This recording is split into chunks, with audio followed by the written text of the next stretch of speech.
biar satu frekuensi. Jadi gimana tadi pertanyaannya, Bang? Apakah ada mimpi? Iya. Bertemu siapa, sosok apa gitu. Iya. Kalian seperti. Oke, Teh. Jadi gini, halo sahabat TikTok, sebentar, sahabat TikTok, saya ada live bareng sama media di sini. Jadi kita live bareng dulu sama Agista Media, ya Agista Media di sini. Tentang kali ini kita nge-live bareng sama Agista Media ya. Oke, jadi ada pertanyaan dari Agista Media. Apakah saya lewat mimpi dulu? Punya Kalian seperti ini. Jadi kalau untuk keahlian seperti ini lewat mimpi, sebenarnya nggak ada. Saya nggak ada pernah bermimpi apa-apa gitu untuk bisa yang namanya jadi Dede Tarot itu ya nggak bisa. Nggak mimpi, tidak ada mimpi apa-apa. Cuman pas di saat saya SMP, saya kan tiba-tiba bisa, umur saya 15 tahun, saya bisa sendiri, saya mampu sendiri karena keturunan dari orang tua. Dulu kan gini, ceritanya gini nih. Saya anak terakhir, saya bontot, saya anak terakhir. Nah, kebetulan keluarga kakak-kakak saya semua sudah pada nikah. Ya, semua kakak saya sudah menikah, tinggal saya seorang. Nah, otomatis nggak ada yang bantuin mama saya gitu. Nah, kebetulan saya mau tidak mau, karena sebenarnya kan saya nggak cocok nih sama mama saya. Mau nggak mau, saya sering mama saya sering minta tolong sama saya kayak motongin jeruk purut, siapin kembang, ya siapin untuk orang mandi kembang gitu kan. Nah, terus saya sering banget diledekin anak dukun pada saat saya kecil ya, pada saat saya SD SMP. Jadi saya sering banget diledekin, dasar anak dukun bau menyan katanya seperti itu, ledekan buat saya. Nah, saya nggak ngerti, pas di saat saya umur 15 tahun itu tiba-tiba bisa gitu. Jadi saya nggak pernah mimpi apa-apa, saya nggak pernah bermimpi bahwa saya harus jadi orang bisa, saya kepingin jadi orang bisa, enggak, sama sekali nggak ada. Justru dulu saya pernah main sinetron. Iya, saya dulu pernah main sinetron. Jadi kalau ditanya cita-cita saya pengen jadi apa atau jadi dukun, jauh banget gitu, jauh banget. Justru saya dulu main sinetron, saya main Love, Gerhana, Anak Gudang, ya. Terus saya lama banget itu, ada berapa tahun ya, 3 tahun saya main sinetron. Walaupun dapat cuman peran figuran ya, atau peran-peran kecil ya saya gitu. Jadi saat itu saya malah justru main sinetron gitu, nggak ada kepikiran saya harus jadi orang pinter, atau kalau sekarang bilang orang pinter ya, atau pembaca tarot, nggak ada kepikiran ke situ. Dan saya kaget gitu, saya sampai nggak nyangka, saya nggak mungkin, jangankan saya, teman-teman saya sendiri aja nggak nyangka, karena memang dulu tuh saya bandel, nakalnya anak-anak ya gitu, nakalnya anak-anak seperti itu gitu. Jadi kalau ditanya kok saya bisa jadi seperti ini, saya juga nggak tahu. Nah, penampilan hijau dan ada sebuah lukisan nih Ratu Kidul. Ada lukisan terus hijau seperti ini, keris-keris ini semua keris-keris sih peninggalan orang tua ya, mama saya. Kebetulan mama saya sudah almarhum baru-baru ini gitu. Sebelumnya saya tinggal di Bali. 15 tahun saya tidak tinggal di Jakarta ya. Jadi gini, saat itu pada saat saya baru-baru punya kemampuan, atau saya dikasih anugerah ya, dikasih ilmu sama Allah ya, mungkin balik lagi keturunan juga, saya nggak tahu bagaimana ya, ini versi saya, mohon maaf kalau saya salah atau berbeda dengan versi orang lain ya, ini versi saya yang saya dapatkan. Kenapa adanya lukisan Kanjeng Ratu Kidul? Dulu saya bermimpi, kalau itu iya, saya bermimpi saya dibawa ke dasar laut. Saya dibawa ke dasar laut sama dalam mimpi saya itu beliau tuh datang pakai doka, ini kerincing kerincing kerincing kerincing kerincing kerincing di atas rumah saya itu kerincing kerincing kerincing gitu. Saya dengar banget nyaring bunyinya kerincing kerincing kerincing ya. Terus saya perasaan saya kayak melek gitu, kayak tidur tidur ayam. Terus udah gitu eh perasaan dalam mimpi saya dibawa ke dasar laut, dan itu dalamnya tuh bagus banget, luar biasa bagusnya, luar biasa bagus banget. Itu namanya guci keramik ya, keramik seperti ini. Itu gede-gede, segede-gede segede-gede alaihim, pokoknya gede-gede banget guci-gucinya. Terus udah gitu saya dibawa ke dasar laut. Terus apa namanya, kayak ada jembatan. Nah, jembatan itu orang itu cowok-cowok, jembatannya orang gitu. Nah, terus udah gitu sampai ketemu namanya kayak gapura, pintu. Nah, ini kayak pintunya kebuka gitu, gini kebuka. Terus ya Allah, cantiknya luar biasa, cantik banget. Ininya hijau, ininya melatinya seger banget, melati. Terus beliau tidak ngomong, tidak berbicara, cuma tangannya begini, gini aja, gitu. Terus saya kebangun jam 12 malam. Tuh saya kebangun jam 12 malam. Besoknya saya mimpi lagi. Sama pakai dokar, kuncung, pakai dokar di atas rumah saya. Terus dokarnya emas, semuanya emas, roda-rodanya emas. Saya liatin ininya, terus kuda-kudanya juga pokoknya emas dah. Terus pas saya lihat gini, ada mahkotanya bagus banget. Terus di sini kembang-kembang. Terus saya cuma diginiin aja, pas saya lihat cantiknya luar biasa, katanya Nyi Roro Kidul. Gitu katanya. Sudah waktu kamu naik cucuku, gitu. Suaranya seperti itu ya. Saya nggak tahu ya, mungkin saya salah, saya nggak tahu. Pokoknya itu pengalaman saya selama saya punya keahlian ini, umur saya 15 tahun itu. Gitu. Apakah ada barang-barang yang dititipkan? Nah, kalau untuk barang-barang, sampai saya bilang ke mama saya, "Mah, kalau mama saya dapat keris segini dari Ratu Kanjeng Kidul, keris segini, kenapa saya enggak? Saya enggak pernah dapat." Maka saya bilang, "Pak, ini saya gimana sih, ini bener apa enggak?" Sampai saya bilang begitu. Terus kata almarhum mama saya bilang, "Kamu kan sudah menempel di badan kamu gitu. Kalau mama malah nggak pernah mimpi." Kata almarhum mama saya bilang seperti itu. "Malah kalau mama saya tidak pernah mimpi apa-apa," katanya gitu. "Kalau kamu malah bagus, bisa mimpi, bisa." Kalau mama saya umur 7 tahun bisa ngobatin orang. Mama saya. Jadi seperti itu awalnya. Mama saya umur 17 tahun. Nah, terus cerita saya dapat lukisan nih. Dapat lukisan Kanjeng Ratu ya. Lukisan ini saya jalan, terus ada showroom lukisan itu di Bali ya, posisi saya di Bali. Nah, katanya yang saya nggak tahu, itu sebelumnya ada yang nawar, ini mahal banget, ditawarnya mahal. Nah, saya dapetin cuman murah meriah banget, murah meriah. Dan ini katanya ditawar tuh mahal. Saya cuman beli berapa? Nggak mahal, nggak ada hitungan ratusan ribu, tidak. Nah, katanya dia dimimpiin, ini nanti ada anak muda yang ngambil, kasih, katanya seperti itu. Berapapun dia kasih uang, kamu ambil, katanya dia gitu. Nah, saya enggak ada jutaan, nggak usah jutaan, saya enggak ada uang jutaan ya gitu. Cuma ratusan ribu saya kasih, sampai dianterin ke pakai mobil ke rumah saya.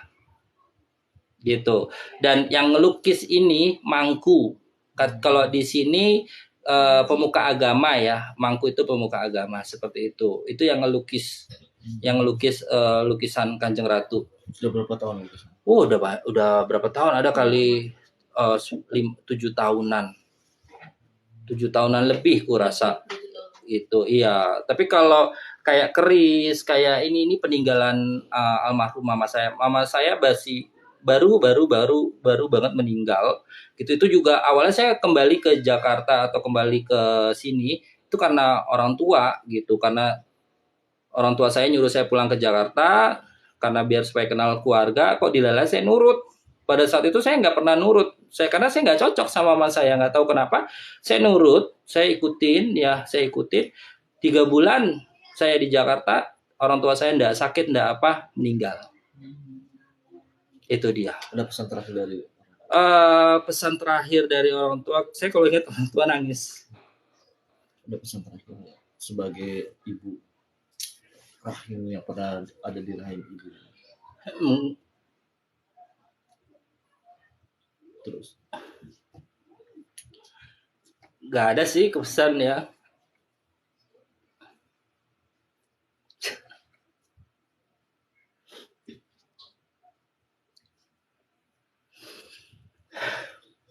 Pesan terakhir sih nggak ada, cuman beliau, kalau saya nggak ada kamu pasti naik, begitu.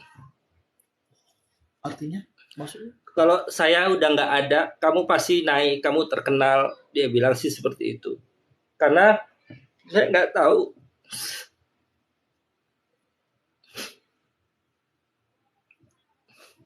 Kadang saya kan jauh ya, saya nggak cocok sama mama saya. Jadi saya selalu berantem. Kalau sama mama saya selalu berantem. Nggak tahu kenapa, tapi ya setiap orang tua saya menginginkan sesuatu, mintanya sama saya, ya saya selalu berikan. Selalu berikan. Kebetulan rezeki saya yang dibanding yang lain, alhamdulillah saya lebih untuk rezeki, alhamdulillah bagus ya gitu. Jadi setiap mama saya menginginkan sesuatu yang besar, pasti saya yang menyediakan buat orang tua saya gitu kan, sampai perhiasan, berlian, semua saya selalu sediakan buat orang tua. Cuman saya pernah bilang ke mama saya, "Mah, kok saya nggak terkenal ya?" Saya bilang gitu. Saya bilang, "Saya kok nggak sampai ke TV, sedangkan mama masuk TV." Saya bilang gitu. Karena posisi saya waktu itu di Bali kan.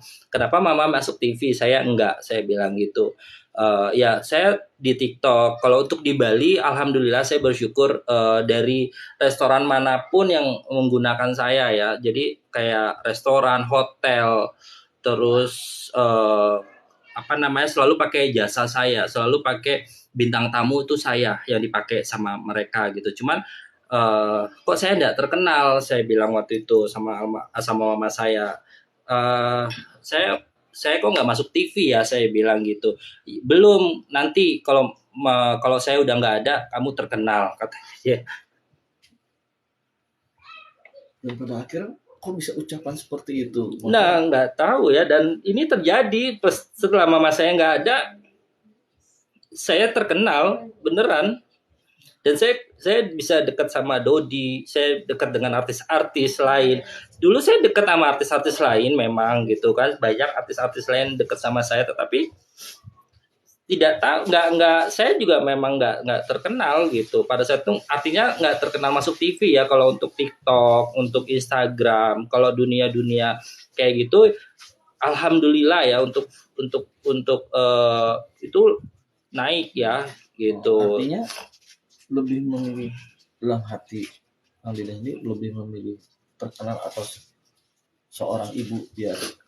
Ya sebenarnya gini, mama saya kok bisa terkenal gitu kan dengan keahliannya dia ngobatin orang ya, ahli kandungan gitu. Saya kan juga ahli tarot, kenapa saya tidak terkenal? Saya bilang kan seperti itu sama almarhum mama saya. Terus karena mama saya bilang, kamu tidak bisa ngungkul-ngungkulin orang tua, bahasa Jawanya seperti itu gitu. Kamu nggak bisa ngungkul-ngungkulin orang tua, kamu belum bisa mendahulukan orang tua, katanya seperti itu gitu kan. Ya akhirnya ya saya mencoba ngikutin ya. Oh iya mah, saya bilang gitu. Nah udah, terus pas mama saya nyuruh saya pulang ke Jakarta, ya pikiran saya sih oh iya juga ya, karena kan saya merantau di Bali sudah lama, 15 tahun saya merantau di Bali saat itu kan.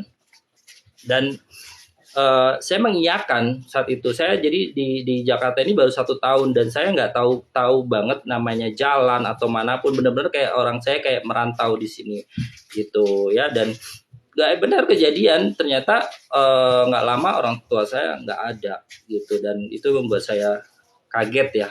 Gimana rasanya saat orang tua tidak ada, ucapannya benar gitu, gimana rasanya? Lebih memilih kita terang atau orang tua aja memilih? Kalau bisa memilih, milih Kalau bisa memilih ya saya mendingan memilih ada orang tua ya dibanding saya harus terkenal gitu ya, karena buat apa kita terkenal kalau orang tua tidak ada, kan seperti itu buat apa cari uang. Iya, jadi kalau ada orang tua dijaga.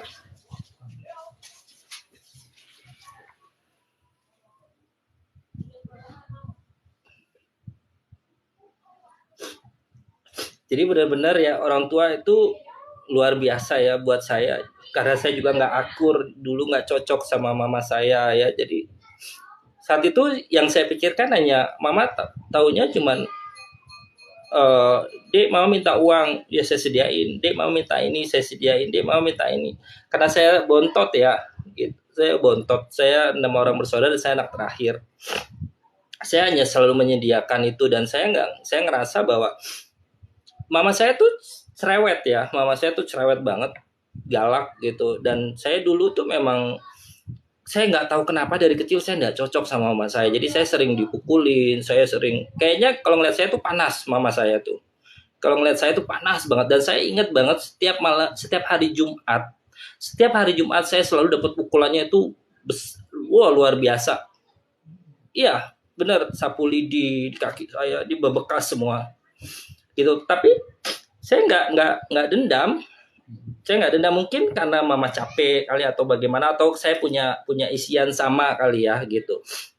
Saya nggak dendam, dan saya wujudin. Saya sampai saya bilang, lihat ya mas, saya bilang saya bisa sukses tanpa mama. Saya bisa jadi orang tanpa bantuan mama. Saya bilang gitu. Itu pikiran sampai dendam saya sih seperti itu. Dan pasti mama bakalan minta sesuatu sama saya bilang gitu. Ya benar, terbukti tiba-tiba saya jadi seperti sosok ini. mama di mata mas. Sosok mama. Sosok mama yang dulunya suka marah. Ya. Tapi kemarahnya ada mendidik. Sosoknya seperti apa sosok mama itu? Sosok mama ya di mata saya, sosok nggak bisa. Ini wartawan ada aja pertanyaannya. Sosok mama di mata saya, mama itu luar biasa ya. Mama itu luar biasa buat saya. Mama itu dia menghidupkan 6 orang anak dan anak angkatnya 9 ya. Walaupun mama punya anak angkat 9 gitu kan. Walaupun dia galak, tapi dia tanggung jawab sama anak. Dia merantau datang ke Jakarta sampai sukses, sampai dia dikenal orang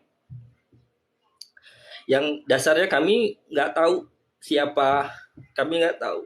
Dan mungkin kalau nggak dasar dari mama, kita nggak tahu. Dan saya mungkin nggak bakalan jadi orang, mungkin ya, saya nggak tahu.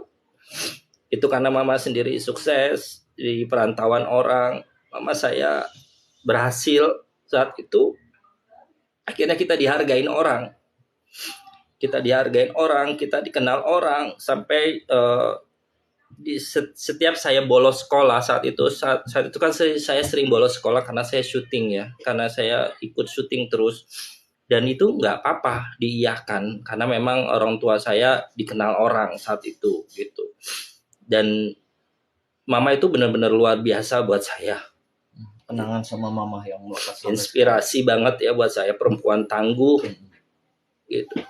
Kenangan apa yang selalu melekat sampai sekarang yang hingga Mas Dede itu meneruskan keahlian seorang mama? Kenangan apa yang melekat mama sama saya? Kenangan apa ya?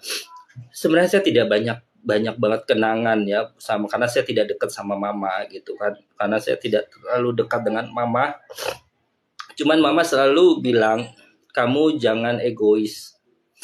Kamu nggak boleh egois. Kamu dibesarkan dari mama punya ilmu, katanya deh gitu. Kadang kan saya egois ya. Saya dulu nggak percaya. Jujur saya nggak percaya dunia begini. Jujur saya tidak pernah percaya. Dan saya diajak ziarah. Saya diajak ziarah kemana-mana. Saya nggak mau gitu. Saya tidak pernah mau. Dan akhirnya mama saya bilang, kamu itu egois. Kamu egois, kamu mau menang sendiri. Sebenarnya kamu perlu yang namanya ziarah-ziarah gitu. Dan saya diajak ziarah saat itu, dan saya ngerasa, mama ini apaan sih, saya bilang gitu. Ini apaan kayak gini, kayak gitu. Saya bilang kan udah capek, saya capek mesti naik kereta, mesti naik ini, naik itu, saya bilang gitu. Nanti kamu bakal ngerti, katanya gitu. Jadi mama saya ngebimbing saya sampai akhirnya benar. Ya, kejadian. Saya waktu itu diajak ke Kediri. Dan saya mau. Saya memang dulu waktu kecil sering diajak mama saya jarah-jarah, tapi kan waktu itu masih kecil ya, dan memang saat itu kita nggak tahu apa-apa gitu kan. Dan terus akhirnya di situ dia benar-benar luar biasa ya, dan saya sampai dipanggil ke Kuala Lumpur, saya dipanggil ke Singapura ya gitu pada saat itu. Jadi ya balik lagi, semuanya izin Allah ya, semua izin Allah. Cuman kan segala sesuatu apapun pasti kita berikhtiar, dan ada jembatan ya, ada jembatannya gitu, ada jembatannya. Nah, habis pulang dari ziarah-ziarah dan kita dan nggak lama, 3 bulan saya ada panggilan ke Kuala Lumpur. Orang perlu saya datang ke Kuala Lumpur saat itu gitu. Disuruh ngeliatin itu kali, Bang. Coba ambilin foto mama. Tinggi. Pakai bangku kayak atau apa? Bisa lah. Bisa saya ambil. Coba sama Bang. Tak tolong Bang.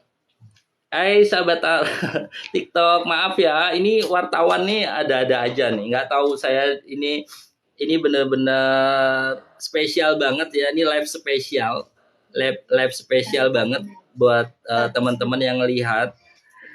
Rezeki ya, bentar ya sayang ya, kita nggak, ini Agista Media ini benar-benar ngeprank. Tiba saya nangis.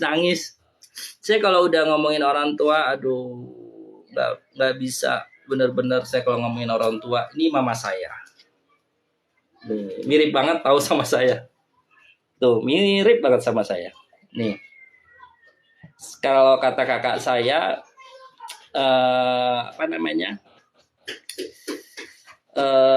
chat apa ya, kayak pinang di belah dua. Nah, ini mama saya tuh mirip banget.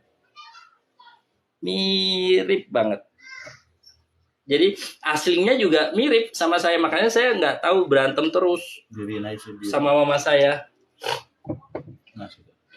Makanya berantem aja sama mama. Gitu, berantem aja nggak tahu kenapa. Tapi nih awalnya bisa saya gitu kan, terus saya ke Bali lama gitu kan, lama nggak lama kakak saya lagi satu bisa gitu. Cuman yang terkenal, artinya yang dikenal orang saya gitu, yang nurun kayak mama saya tuh yang dikenal benar-benar sampai dikenal ini saya gitu. Kalau yang kakak saya 2 orang itu cuman orang-orang sekitar aja lah gitu. Seperti itu ceritanya. Kalau seorang ayah saya nggak nangis. Karena kalau ayah saya, mama saya broken ya, broken, cerai. Jadi pas di saat katanya mama saya dulu katanya susah banget dulu orang tua saya, akhirnya di saat saya hamil, pas saat saya di dalam perut, dibisikin sama katanya ada bisikan, kamu mau pilih anak apa pilih suami, terus kata mama saya pilih anak gitu. Nah, mama saya itu blooding itu kata pendarahan banyak banget, antara mau mati katanya. Nah dokternya udah bilang ini Pak, eh, ini yang mau diselamatin yang mana, anaknya atau ibunya gitu. Nah kata bapak saya, almarhum bapak saya, dua-duanya nggak bisa Pak, ini harus ada salah satu karena si ibu kekurangan darah katanya begitu. Nah akhirnya saya nggak tahu, mungkin mama saya dikasih infus dikasih transplantasi darah, ditambahin darah gitu kan, alhamdulillah akhirnya yaitu dua-duanya selamat. Nah mungkin karena ada perjanjian itu mama saya memilih anak ya, akhirnya selamatlah dua-duanya gitu. Nah akhirnya mama saya memenuhi janjinya dia bahwa ya dia harus memilih anak, akhirnya dia bercerai gitu, dia bercerai. Jadi saya tidak tahu namanya papa saya saat itu kayak gimana, seperti apa, tidak tahu. Dan sampai akhirnya saya umur 17 tahun baru saya mengenal papa saya gitu. Jadi saya mengenal papa saya saat itu, dan saya kepingin tahu, saya kepingin tahu, wah waktu itu saya kepingin tahu papa saya kayak gimana. Saya sampai datangkan beliau, saya datengin beliau, saya biayain semuanya. Saya pengen tahu, udah tahu, oh ini tahu papa saya, udah. Jadi tidak ada kesan ya buat papa saya gitu, tidak ada kesan. Dan akhirnya beliau sudah menikah lagi saat itu. Terus saya nggak ngerti kenapa, karena juga sudah tua. Terus akhirnya dia kembali ke kita biayain, kita urusin semua. Akhirnya papa saya ikut lagi ke kita, tapi ikut ke kakak saya seperti itu. Jadi tidak ada kesan apa-apa sama, kalau untuk papa tidak ada kesan, untuk ayah sama sekali tidak ada berkesan, tapi tetap aja yang namanya orang tua ya, tetap orang tua. Karena tanpa beliau saya tidak ada di sini. Tanpa adanya bapak saya nggak ada di dunia ini gitu. Tapi tetap saya menjaga ya, saya tetap sampai sampai beliau meninggal juga gitu. Kalau papa, ayah saya meninggal sakit paru-paru gitu. Tapi bapak saya dari Jogja ke Keraton katanya gitu, katanya. Ada titisan. Nah istrinya nenek saya itu dari Banten. Dari Banten, dari Kesultanan Banten, Kesultanan ya, Kesultanan Banten. Jadi nah kalau mama saya orang kakek buyutnya orang Madiun. Tapi lebih kuat, lebih banyak dari keturunan mama saya. Lebih banyak banget itu orang-orang bisa dari mama, dari keturunan mama gitu. Kalau buyut saya dulu pemain kakek apa ya, Pak W itu kakek buyut saya itu buyut pemain reok Ponorogo. Jadi yang megang pecutnya. Ini ada cerita nih. Ada cerita. Sebelumnya saya minta maaf kalau mungkin saya salah ya. Ini kan hanya cerita kecil ya, cerita kecil aja, cerita kecil. Saat itu saya disunat. Saya disunat. Nah, mama saya itu manggil reok, dan saya aja yang dipanggilin reok. Nah, otomatis setiap pengantin sunat itu kan naik di atas reoknya ya, di atas reoknya. Nah, saat itu umur saya kelas 3 SD ya, kelas 3 SD kalau nggak salah, kelas 3 naik kelas 4 gitu kan.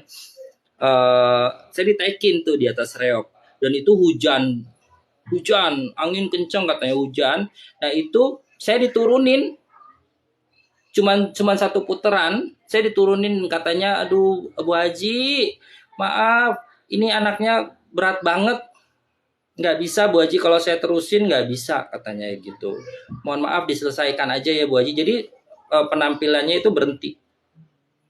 Nah itu saya nggak tahu ya, benar-benar saya nggak tahu, dan benar-benar berhenti, langsung diudahin. Itu ceritanya seperti, saya nggak ngerti, saya juga nggak tahu gitu, ceritanya seperti itu pada saat waktu saya kecil gitu. Dan saya juga nggak tahu, nggak ngerti bagaimana gitu. Dan terus Oh, lampu. Ayo. Ih. Iya. Ayo, gitu. Dan pokoknya kalau saya sih maunya ya saya orang biasa-biasa aja. Saya nggak tahu, saya seneng ketawa-ketawa. Saya nggak ada. Oh ya, ada lagi cerita.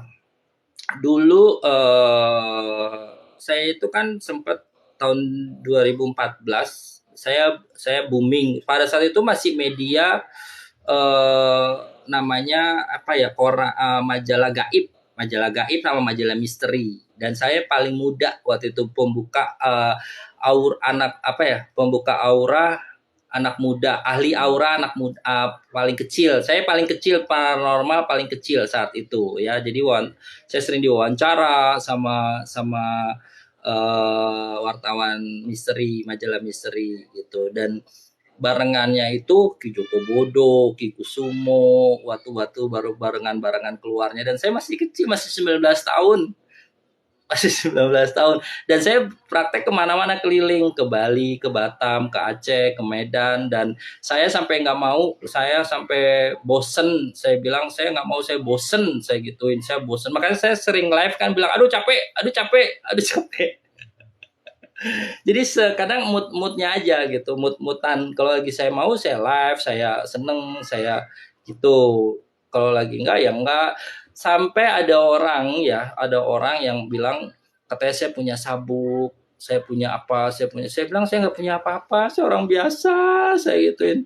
Saya nggak punya apa-apa, saya gituin. Saya jujur ini, teman-teman, saya nggak ada punya apa-apa, saya bukan orang kaya, saya bukan orang ningrat, saya bukan, nggak, sama sekali nggak. Dan ya alhamdulillah ya, dikasih rezeki sama Allah, banyak banyak orang perlu ya, dari situ alhamdulillah banget, saya bersyukur banget. Makanya saya kalau ditanya orang, saya juga sering mengalami apa ya, ya balik lagi, kalau dibohongin ini tuh ya udah biasa lah buat saya gitu. Oke lah kalau begitu ya. Jadi ngomongin artis nggak ngomongin diri. Makanya Simak video-video berikutnya besok. nanti teman-teman tunggu video-video selanjutnya di mana, Agista, dan di channel YouTube Dede Tarot, channel YouTube Dede Tarot asli. Teman-teman jadi tahu siapa saya aslinya. Tidak apa-apa ya. Akhirnya kenal siapa Dede Tarot. Kan seperti itu ya. Dan terima kasih banyak yang sudah menonton. Terima kasih banyak. Sampai ketemu lagi sama saya. Assalamualaikum warahmatullahi wabarakatuh. Terima kasih segala-galanya dukungannya. Assalamualaikum. Bang Lu